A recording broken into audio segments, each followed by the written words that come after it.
صبح صبح سائمہ کی چیخوں سے گھر گونج اٹھتا۔ صفدر اسے بری طرح مار رہا تھا کیونکہ صفدر کی ماں نے اس کی شادی یتیم لڑکی سے زبردستی کر دی تھی اور وہ کسی اور کو پسند کرتا تھا۔ سائمہ کی ساس بیٹے کو مارنے سے منع کرتی تو وہ کہتا اماں دور ہو جاؤ ورنہ تمہیں بھی مار دوں گا۔ وہ پیچھے ہٹ جاتی اور دور بیٹھی سائمہ کی بچیاں یہ منظر دیکھ کر سہم جاتیں۔ ایک دن سائمہ ظلم برداشت نہ کر سکی اور گھر سے بھاگ گئی اور اگلے دن بیٹیاں بھی لاپتہ ہو گئیں۔ 11 سال گزر گئے۔ صفدر کو کینسر ہو گیا اور وہ شوکت خانم علاج کے لیے گیا تو اس کی روح لرز گئی کیونکہ ہسپتال کے دروازے کے باہر سائمہ سسکتی ہوئی ساس کو ساری روداد سنا رہی تھی۔ اس کی ناک سے مسلسل خون بہہ رہا تھا۔ وہ اپنا دوپٹہ ناک کے آگے رکھے خون روکنے کی ناکام کوشش کر رہی تھی مگر اس کا دوپٹہ بھی اب خون سے تر ہو چکا تھا۔ یوں لگتا تھا جیسے اس کی ناک کی ہڈی ٹوٹ چکی ہو۔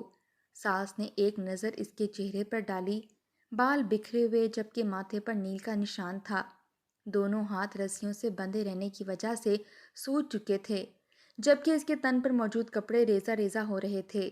ساس سب کچھ دیکھنے کے باوجود ایک گہری سانس خارج کر کے رہ گئی اور پھر اپنی بہو کے وجود سے نظر ہٹا کر کہنے لگی، تو کس نے کہا تھا تجھے کہ اپنے شوہر سے الجھ؟ غلطی تو تیری ہی ہے نا جو شوہر سے سوال کرنے چل پڑی۔ سائمہ نے جب یہ سنا تو سسک کر بے یقینی سے ساس کو دیکھنے لگی اور پھر بولی، اماں کیا میرا ان پر اتنا بھی حق نہیں جو میں پوچھ سکوں کہ آخر وہ ساری ساری رات میرے سامنے بے جھجک کس عورت سے باتیں کرتے رہتے ہیں؟ شادی کو 5 سال ہو چکے ہیں اور وہ ایک بار بھی مجھ سے پیار سے نہیں بولے بلکہ میرے ہی سامنے کسی اور پر محبت لوٹاتے رہتے ہیں۔ سائمہ سسک ہی تو پڑی تھی۔ ساس نے ایک بار پھر اسے دیکھا اور کہنے لگی، سائمہ مت الجھا کر اپنے شوہر سے، جانتی نہیں کہ اسے سوالات پسند نہیں۔ تو بس صبر کر، بچیوں کی دیکھ بھال کر، میرے ساتھ وقت گزارا کر۔ صفدر جو کر رہا ہے اسے وہ کرنے دے۔ ساس بھی بیٹے کے آگے مجبور ہو چکی تھی۔ ایک گہری سانس خارج کرتی اتنا کہہ کر وہاں سے چلی گئی۔ کیوں ہر بار عورت ہی کیوں صبر کرے؟ کوئی ان مردوں کو کیوں نہیں سمجھاتا؟ عورت کیا پتھر کی بنی ہے کیا؟ اس کے سینے میں دل نہیں ہوتا جس پر ایک ایک بات کسی ضرب کی طرح لگتی ہے؟ کیا ان پر یہ فرض نہیں کہ وہ عورت کو بھی انسان سمجھیں، اس کے ساتھ نرمی سے پیش آئیں؟ جسمانی تکلیف اور ذہنی دباؤ دے دے کر بیچاری سائمہ کی تو حالت ہی خراب ہو چکی تھی۔ وہ کتنی دیر روتی رہی، چیختی رہی، اس کی آنکھوں سے آنسو بہہ رہے تھے۔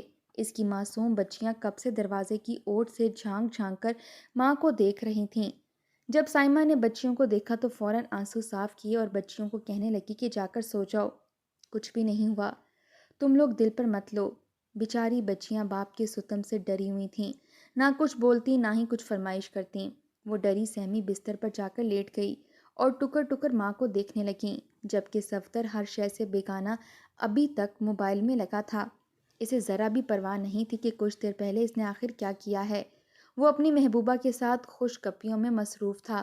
سائمہ سسکتے ہوئے دل ہی دل میں اس عورت کو بد دعائیں دینے لگی جس کی وجہ سے آج اس کا شوہر اس سے دور ہوا تھا، مگر کیا فائدہ، بیچ میں تو وہ لائی گئی تھی۔ صفدر تو شروع سے ہی کسی اور کو پسند کرتا تھا۔ جب سائمہ نے یہ سوچا تو اس کے آنسو زاروں کی طار بہنے لگے۔ وہ بے تحاشا رونے لگی۔ دل پر لگا زخم پھر سے تازہ ہو چکا تھا۔ اس کی تو زندگی ہی ان اذیتوں سے دوچار تھی۔ جب وہ پیدا ہوئی تھی تو ماں مر گئی، باپ نے ہی ماں اور باپ کا پیار دیا۔ اس کا باپ ویسے تو بہت اچھا تھا مگر اس کی ایک عادت بری تھی کہ وہ جوا کھیلتا تھا۔ دھیرے دھیرے اسے نشے کی بھی عادت لگنے لگی۔ سائمہ ابو کو منع کرتی مگر وہ تو نشے کا عادی ہو چکا تھا، گھر سے باہر ہی نشہ کیا کرتا۔ آج تک گھر میں بیٹی کے سامنے اس نے نشہ نہیں کیا تھا۔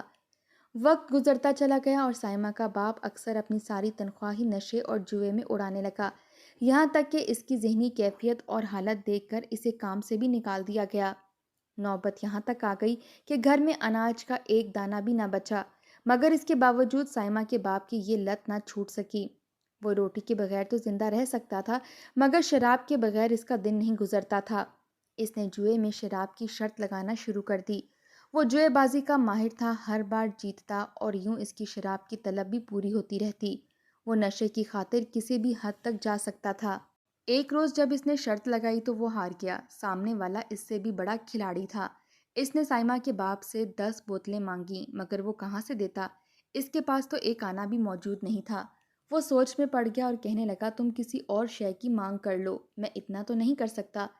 اس خبیث شخص نے سائمہ کو دیکھ رکھا تھا، فوراً موقع دیکھ کر کہنے لگا تو پھر اپنی بیٹی میرے حوالے کر دو، 2-3 دن بعد واپس کر دوں گا۔ وہ یوں آرام سے مانگ رہا تھا جیسے بیٹی نہ ہو بلکہ کوئی عام سی شے ہو۔ سائمہ کے باپ نے جب یہ سنا تو وہ غصے سے آگ بگولا ہو گیا، اٹھ کر اس شخص کا گریبان پکڑ لیا اور بولا تمہاری ہمت کیسے ہوئی اتنی بڑی بات کہنے کی، میں تمہاری زبان کھینچ لوں گا۔ مگر وہ شخص تو ہٹا کٹا اور بھرپور جوان تھا۔ سائمہ کا باپ تو بڑی عمر کو پہنچ چکا تھا۔ اس نے ایک ہی زناٹے دار تھپڑ اس کے منہ پر مارا اور وہ زمین پر اوندھے منہ گر گیا۔ وہ شخص کہنے لگا کہ چپ چاپ اپنی بیٹی میرے حوالے کر دے، تیرے پاس صرف 2 دن کی مہلت ہے، ورنہ میں تیرے گھر آ کر پورے محلے کے سامنے تیری بیٹی کو اٹھا کر لے جاؤں گا، پھر جو تیری عزت کی نیلامی ہوگی سارا محلہ دیکھے گا۔ سائمہ کا باپ وہیں کھڑا رہ گیا جبکہ وہ لوگ وہاں سے چلے گئے۔ اس رات اس کا باپ گھر نہ آیا جبکہ سائمہ باپ کا انتظار کرتی رہ گئی۔ ساری رات سوچ و بچار کرنے کے بعد اس کا باپ ایک نتیجے پر پہنچ ہی گیا۔ جب گھر آیا تو کافی بدلا بدلا تھا۔ آج اس نے بیٹی سے کوئی سوال نہ کیا تھا بلکہ خاموشی سے سخت رویہ برتتے ہوئے کمرے میں چلا گیا۔ سائمہ نے باپ کا یہ رویہ دیکھ لیا تھا مگر کچھ سمجھ نہ پائی۔ 2 دن گزرے اور اسی رات اس نے اپنے ابو کو کسی سے بات کرتے ہوئے سنا۔ وہ کہہ رہے تھے کہ آج رات میں کوئی بہانہ بنا کر گھر سے باہر جاؤں گا، پیچھے سے تم چند لوگ لے کر گھر آ جانا اور میری بیٹی کو اپنے ساتھ لے جانا، پھر جب من چاہے واپس چھوڑ جانا، مگر ہاں بدلے میں مجھے میری زندگی دینا پڑے گی۔ اس نے نشہ آور اشیاء کی بات کی تھی۔ سائمہ نے جب باپ کے منہ سے یہ سنا تو اس کے پیروں کے نیچے سے زمین نکل گئی۔ اسے تو اپنے کانوں پر ہی یقین نہیں آ رہا تھا کہ اس کا سگا باپ اس حد تک بھی گر سکتا ہے۔ وہ کمرے میں بند بے آواز روتی رہی، پورا وجود خوف کی لپیٹ میں آ چکا تھا۔ اسے کچھ سمجھ نہیں آ رہی تھی کہ وہ کیا کرے، کہاں جائے۔ کچھ دیر گزری تو دروازے پر دستک ہوئی۔ فوراً اپنی حالت سدھار کر جب باہر نکلی تو اس کا باپ کہنے لگا بیٹی میں ذرا آدھے گھنٹے تک واپس آتا ہوں، تم دروازہ اچھے سے بند کر لینا۔ بیچاری سائمہ کو تو وجود کانپنے لگا تھا، چہرے کی ہوائیاں اڑ چکی تھیں۔ جو ہی اس کا باپ گیا تو اس نے بھی چادر کی اور گھر سے باہر نکل گئی۔ اسے کچھ سمجھ نہیں آ رہی تھی کہ آخر کہاں جائے۔ تبھی سے خیال آیا کہ اس محلے میں اس کی سوتیلی پھپھو بھی رہا کرتی ہیں، جن کے ہاں ان کا آنا جانا تقریباً نہ ہونے کے برابر ہے، کیونکہ اس کے ابو اپنی سوتیلی بہن اور بہنوئی کو پسند نہیں کرتے تھے۔ اس نے ان کی مدد لینا چاہی۔ وہ آدھی رات کو بھاگتی گرتی پڑتی ہوئی اپنی سوتیلی پھپھو کے گھر پر پہنچی اور دروازہ زور سے بجانے لگی۔ جب دروازہ کھلا تو سامنے آدھی رات کو اپنی بھتیجی کو دیکھ کر پھپھو بکھلا کر رہ گئیں۔ اسے تو یہ ڈر لگنے لگا کہ کہیں اس کا سوتیلا بھائی اللہ کو پیارا تو نہیں ہو گیا، مگر سائمہ نے اپنی حالت نارمل رکھتے ہوئے اندر آنے کی اجازت چاہی۔ پھپھو کا شوہر بھی وہیں پر موجود تھا۔ جب اس نے سائمہ کو دیکھا تو ماتھے پر ناگواری سے بل پڑ گئے۔ اس کی پھپھو اسے پوچھ رہی تھی کہ آخر وہ اس وقت یوں تنہا یہاں کیوں آئی ہے۔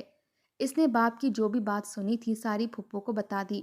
اس کی پھپھو کے چہرے کا رنگ زرد پڑ گیا، مگر خیر، اس کی پھپھو نے کہا کہ تم یہیں پر رہو گی اب، جب تک میں کوئی اچھا رشتہ دیکھ کر تمہاری شادی نہ کر دوں۔ پھپھا کے چہرے پر بھی تھوڑی نرمی آ گئی تھی۔ وہ سائمہ کے پاس آئے اور کندھے پر ہاتھ رکھ کر کہنے لگے کہ فکر مت کرو، ہم تمہارے ساتھ برا نہیں ہونے دیں گے۔ ان کے لمس میں عجیب سی بے چینی تھی جسے سائمہ محسوس اس پل تو نہ کر سکی، مگر اگلے چند روز میں جو کچھ ہوا وہ دیکھنے کے بعد اسے یہ گھر بھی اپنے لیے غیر محفوظ لگنے لگا، کیونکہ اس کا پھپھا اس پر بری نظر رکھنے لگا تھا۔ وہ کوئی اچھے کردار کا مالک نہیں تھا۔ جب سائمہ نے یہ محسوس کیا اور ایک روز پھپھو نے اپنے شوہر کو بھی میلی نظروں سے سائمہ کو دیکھتے دیکھا تو اس کے دل میں بھی ایک خوف سا آنے لگا۔ اس کے باپ کی تو کوئی خبر ہی نہ تھی۔ شاید وہ یہی سمجھ رہا تھا کہ ان لوگوں نے اس کی بیٹی کو ہمیشہ ہمیشہ کے لیے اپنے پاس رکھ لیا ہے۔ پھپھو نے 18 سال کی عمر میں سائمہ کا رشتہ دیکھ کر شادی کر دی، کیونکہ اس معاملے کا یہی حل تھا۔ اگر وہ ایسا نہ کرتی تو ان کا اپنا گھر بھی برباد ہو سکتا تھا۔ یوں سائمہ کی شادی صفدر سے کر دی گئی۔ صفدر کی ماں اس کی پھپھو کو جانتی تھیں، اس لیے یتیم سمجھ کر اپنے گھر کی بہو بنا کر لے آئیں، جبکہ صفدر کسی اور کو پسند کرتا تھا۔ وہ لڑکی غیر برادری سے تعلق رکھتی تھی اور بہت تیز ترار سی لڑکی تھی۔ صفدر کو اپنے جھانسے میں پھنسا رہی تھی، جبکہ صفدر اس کے لیے پاگل ہوئے بیٹھا تھا۔ وہ شادی سے ناخوش تھا، مگر اپنی ماں کے آگے مجبور ہو کر اس نے سائمہ سے شادی کر لی تھی۔ مگر اب ان 5 سالوں میں اس نے سائمہ کی زندگی اجیرن کر کے رکھ دی تھی۔ سائمہ نے جب شادی کی بات سنی تو وہ خواب سجانے لگی تھی کہ اس کا جیون ساتھی اس کے ساتھ بے تحاشا محبت کرے گا، اس کی عزت کرے گا اور اس کا خیال رکھے گا۔ وہ اسے اپنے دل کی ہر بات شیئر کرے گی، جو آج تک اس نے کسی کے ساتھ بھی نہیں کی۔ مگر ایسا کچھ نہ ہوا۔ صفدر نے تو اپنا رنگ شادی کی پہلی رات ہی دکھانا شروع کر دیا تھا، جبکہ بیچاری سائمہ 5 سال تک شوہر کی محبت کے لیے ترستی رہ گئی۔ وہ ہر وقت اپنی محبوبہ سے بات کرتا رہتا اور سائمہ اپنے شوہر کا منہ دیکھتی رہتی۔ اگر وہ اعتراض کرتی یا صفدر کو منع کرتی تو وہ اسے مارنے لگتا۔ ساس بھی پہلے پہل بیٹے کو منع کرتی، اسے ڈانٹتی، مگر ایک بار جب صفدر بیچ صحن میں سائمہ کو مار رہا تھا اور ماں چھڑوانے کے لیے آگے آئی تو اس نے ماں کو بھی لاٹھی دکھا کر کہا کہ بس ماں، اب تو بیچ میں آنے کی کوشش مت کرنا، ورنہ مجھ سے برا کوئی نہیں ہوگا۔ اگر تو اب اس کو بچانے کے لیے آئی تو میں تیرا بھی لحاظ نہیں کروں گا، تجھے بھی مارنا شروع کر دوں گا۔ آخر تیری وجہ سے ہی تو میری زندگی برباد ہوئی ہے۔ اتنا سننا تھا کہ ساس بھی ایک طرف ہو کر کھڑی ہو گئی۔ دوبارہ وہ ان دونوں کے معاملے میں نہ بولی اور یہی کہا کہ اپنے معاملات خود ہی نپٹاؤ۔ سائمہ ماضی سوچ کر ہر وقت روتی رہتی تھی، آخر کرتی بھی تو کیا، وہ تو شاید دنیا میں آئی ظلم برداشت کرنے کے لیے تھی۔ اس کا دل اپنی زندگی سے اور شوہر سے اچاٹ ہونے لگا، ہر وقت گم سم بیٹھی رہتی۔ ایک روز تو حد ہی پار ہو گئی۔ سائمہ کی دونوں بچیاں دادی کے پاس بیٹھی قرآن مجید پڑھ رہی تھیں کہ تبھی دروازے پر دستک ہوئی۔ جب سائمہ نے دروازہ کھولا تو سامنے صفدر کھڑا تھا۔ وہ اکیلا نہیں تھا، اس کے ساتھ ایک لڑکی بھی تھی جو کہ اس کی عمر کی تھی۔ اسے دیکھ کر سائمہ کے پیروں کے نیچے سے زمین نکل گئی۔ صفدر اسے دھکیل کر گھر کے اندر داخل ہو گیا اور خوشی خوشی ماں کو کہنے لگا کہ دیکھ ماں، آج تیرے گھر میں بہار آئی ہے، دیکھ میری پسند جہاں کھڑی ہو وہاں ہر سو بہاریں آ جاتی ہیں۔ وہ سائمہ پر طنز کر کر بولا تو دونوں کہکے لگا کر ہنسنے لگے۔ سائمہ نے ایک حقارت بھری نظر اپنے شوہر پر اور اس کے ساتھ کھڑی لڑکی پر ڈالی، پھر کہنے لگی، اسے آپ کی محبت میسر ہے، آپ کی محبت کا رنگ ہی اس پر چڑھا ہے جو یہ اتنی پرکشش سی لگتی ہے۔ اگر آپ مجھ پر بھی اپنی محبت یوں ہی لٹاتے، مجھے پلکوں پر بٹھا کر رکھتے اور میرے دل کا حال جانتے تو شاید آج میں اس سے بھی زیادہ حسین اور پرکشش ہوتی، کیونکہ میرا اور آپ کا رشتہ ہی حلال تھا، نہ کہ حرام، اس لڑکی کی طرح۔ اتنا سننا تھا کہ اس لڑکی کے چہرے پر زردی آنے لگی۔ وہ غصے سے صفدر کو دیکھنے لگی۔ اتنا سننا تھا کہ صفدر آگے بڑھا اور سائمہ کو مارنے لگا۔ آج تو اس نے حد ہی پار کر دی تھی۔ شور کی آواز سن کر محلے والے گھروں سے باہر نکل آئے تھے۔ ساس کو خاموش دیکھ کر دونوں بچیاں چھوٹے چھوٹے ہاتھ باپ کے قدموں پر رکھ کر کہنے لگیں کہ ابا مت مارو ماں کو، خدا کا واسطہ ہے چھوڑ دو اسے۔ مگر جب تک صفدر کا سانس نہیں پھول گیا اس نے سائمہ کو نہ چھوڑا۔ سائمہ کو بھی جیسے رونا آ ہی نہیں رہا تھا، وہ مار کھا کر لہو لہان ہو چکی تھی، ناک اور منہ سے خون کی دھاریں نکل رہی تھیں، مگر اس کے باوجود وہ تڑک کر کہنے لگی، جتنا مارنا ہے مار لو، چاہے جان بھی لے لو، مگر اس کے باوجود میں کہتی رہوں گی کہ آپ کا اور اس کا رشتہ حرام ہے، یہ لڑکی ہی بد کردار ہے اور بد چلن ہے اور نہ جانے کیا کیا۔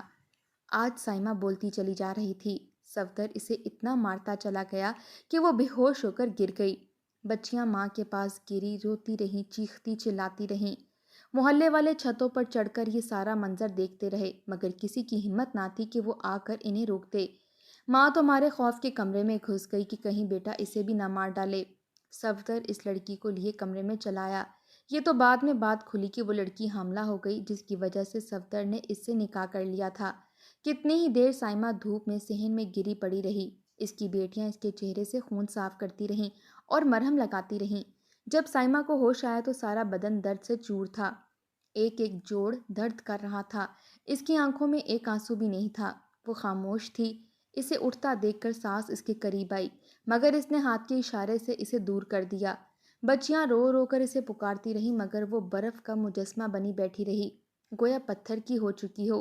اس کے کمرے میں تو صفدر اپنی بیوی کے ساتھ موجود تھا، جبکہ ساری رات تینوں ماں بیٹیاں وہیں بیٹھی رہیں۔ ساس نے ایک بار آ کر اسے اٹھانا چاہا، مگر اس نے کوئی جواب نہ دیا۔ صبح ہوئی تو ہر سو خاموشی تھی۔ ساس کمرے سے باہر نکلی تو اس کی پوتیاں باہر صحن میں بچھائی چارپائی پر سو رہی تھیں، جبکہ سائمہ وہاں موجود ہی نہ تھی۔ ساس نے بہو کو آوازیں دیں، مگر وہ تو کہیں بھی موجود نہ تھی۔ بھاگ کر بیٹے کے کمرے کا دروازہ کھٹکھٹایا اور کہنے لگی کہ سائمہ گھر میں موجود نہیں ہے، نہ جانے کہاں چلی گئی ہے۔ وہ بھی غصے سے کہنے لگا کہ مر گئی ہوگی، قبر میں جا کر دیکھو وہیں پڑی ملے گی۔ وہ دن کے 11 بجے اٹھا اور سائمہ کو ایک دفعہ ڈھونڈ کر آیا، مگر وہ تو کہیں بھی نہ تھی، نہ ہی اپنے میکے میں موجود تھی۔ وہیں دونوں بچیاں ماں کا لاپتہ پا کر کتنی ہی دیر روتی رہیں۔ ان کی آنکھوں سے تو آنسو ہی نہیں رک پا رہے تھے۔ وہ ماں کو پکار کر روتی تو صفدر انہیں مارتا جھڑکتا۔ اب تو نئی ماں کا بھی ظلم سہنا پڑتا تھا۔ ایک روز اس نے بچیوں کو محلے کی دکان سے کچھ خریدنے کے لیے بھیجا تو بچیاں بھی واپس نہ آئیں۔ صفدر اپنی بچیوں کو ڈھونڈنے نکلا مگر وہ کہیں بھی نہ ملی۔ صفدر کی ماں بچیوں کے لیے روتی تو اسے بھی مارنے لگتا اور کہتا کہ آج کے بعد کوئی بھی اس منحوس کا نام نہیں لے گا۔ کیا پتا کس عاشق کے ساتھ بھاگ گئی ہے اور ساتھ بچیوں کو بھی اڑا لے گئی ہے۔ لو سوچو بھلا، اس کا اگر کوئی عاشق ہوتا تو وہ بھلا صفدر جیسے شخص کو ہی کیوں ترجیح دیتی، اس کے ظلم کیوں کر برداشت کرتی رہتی؟ مگر صفدر جیسے مرد کیا فرعون سے کم تھے؟ یوں ہی وقت گزرتا چلا گیا۔ صفدر کی ماں بھی بیٹے کو کوستی ہوئی دنیا سے چلی گئی۔ 3 سال گزر چکے تھے۔ وہ نئی بیوی کے ساتھ خوش تھا۔ اس کا ایک بیٹا بھی تھا۔ اس کی بیوی اس کے بہت خرچے کروایا کرتی تھی۔ ہر وقت اس کی نظر اس کی جیب پر ہی رہتی۔ ایک روز صفدر کی طبیعت بہت خراب ہوئی تو اسے ڈاکٹر کے پاس لے جایا گیا۔ پہلے تو بیماری کی تشخیص نہ ہوئی مگر جب تک ہوئی تب تک بہت دیر ہو چکی تھی۔ اسے بلڈ کینسر ہو چکا تھا۔ وہ تو حیران تھا مگر جب اس کی بیوی کو پتہ چلا تو وہ صفدر سے گھن کھانے لگی۔ اپنے بیٹے کو بھی اس سے دور کر دیا اور یوں وہ بھی اسے چھوڑ کر میکے چلی گئی۔ صفدر اس عالم میں بالکل تنہا ہو چکا تھا۔ ہر وقت اپنی محبت کو یاد کرتا رہتا۔ آخر یہ کیسی محبت تھی جو مشکل وقت میں چھوڑ کر چلی گئی؟ اسے رہ رہ کر اب اپنی ماں کی یاد ستانے لگی اور پھر سائمہ اور بچیوں کی۔ اسے سائمہ کی اچھائیاں یاد آنے لگیں۔ شاید وہ اب پچھتا رہا تھا۔ بیماری کی وجہ سے اس کی نوکری بھی چھوٹ گئی۔ علاج کے لیے پیسے کم پڑنے لگے تو کسی جاننے والے نے اسے مشورہ دیا کہ تم اپنا علاج شوکت خانم ہسپتال سے کرواؤ۔ ابھی اس کے بچنے کے چانسز تھے۔ اس کی ساری جمع پونجی اس کے علاج پر ہی لگ چکی تھی۔ وہ کنگال ہو کر رہ چکا تھا۔ آخر علاج کروانے کی خاطر شوکت خانم ہسپتال پہنچ ہی گیا، جہاں اس کے کینسر کا علاج شروع ہو گیا۔ وہ ہر 2 دن بعد وہاں جا کر دوا لیتا مگر دوا وقت پر نہ لے پاتا، بھول جایا کرتا تو طبیعت بگڑنے لگتی۔ اسے سائمہ کا خیال رکھنا اور راتوں کو جاگ جا کر اس کی سیوا کرنا یاد آیا تھا۔ اس رات وہ بے تحاشا رویا۔ اس کا سانس رکنے لگا، یوں لگتا تھا جیسے آج اس کی اس دنیا میں آخری رات ہے۔ وہ چیخ چیخ کر اپنے بال نوچتا رہا، سائمہ کو بلاتا رہا، بچیوں کو آواز دیتا رہا مگر کوئی بھی اس کے پاس موجود نہ تھا۔ آخری بار اپنی محبوبہ بیوی کے پاس بھی گیا، بیٹے سے ملنا چاہا مگر اس نے ملنے سے انکار کر دیا اور طلاق مانگ لی۔ بیچارہ صفدر سب کچھ لٹا کر خالی ہاتھ رہ چکا تھا۔ وہ زندہ رہ کر بھی کیا کرتا؟